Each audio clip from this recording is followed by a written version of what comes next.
থানার মধ্যে নিয়ে আসামি পিটায়, পুলিশে কান্না নাই। কিন্তু এটা কেমন এক প্যান্ডেল!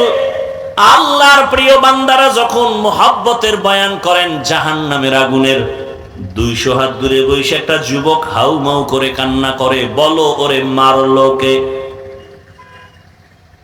পিডাইয়া কান্না করানো যায় না? আর এখানে বয়ান করে 200 হাত দূরে বসে একজনে কাঁদতেছে। এই বুঝে আসলে তো কপাল খুলে যাবে, আর কিছু দরকার নাই যে ওই ছেলেটা কান্দে কেন, ওরে মারলো কে। বড় কঠিন হালাত। বর্তমান দুনিয়ার অবস্থা এতটা করুন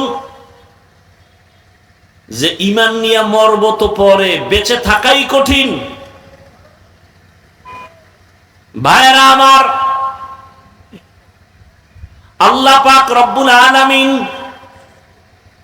সারা দুনিয়ার মানুষকে সৃষ্টির শ্রেষ্ঠ মর্যাদা দান করেছেন। নূরের সৃষ্টি ফেরেশতাদের এত মর্যাদা নাই, জিনের এত মর্যাদা নাই, মানুষের এত দাম, এত মর্যাদা।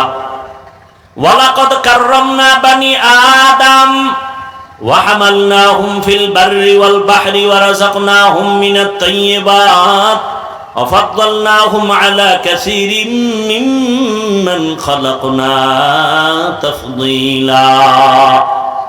বনি আদম এত দামি, আল্লাহ বলেন ওদের জন্য জমিনে চলার মতো রাস্তা বানাইলাম, পানির মধ্যে চলার মতো আমি সুন্দর ব্যবস্থা করলাম। আমি আল্লাহ পুরা জমিনের মধ্যে উত্তম রিজিক দিলাম, খানা দিলাম পবিত্র। আমি কুকুরকেও খানা দেই, জঙ্গলের প্রাণীর খানাও দেই, উড়ন্ত পাখির খানা আল্লাহ দেয়, নদীর মধ্যে হাজারো ধরনের মাছকে আল্লাহ খাওয়ায়, মানুষেরও খানা আল্লাহ দেন। তবে মানুষের খানার মতো পিওর খানা আর কোনো প্রাণীকে আল্লাহ দেন না।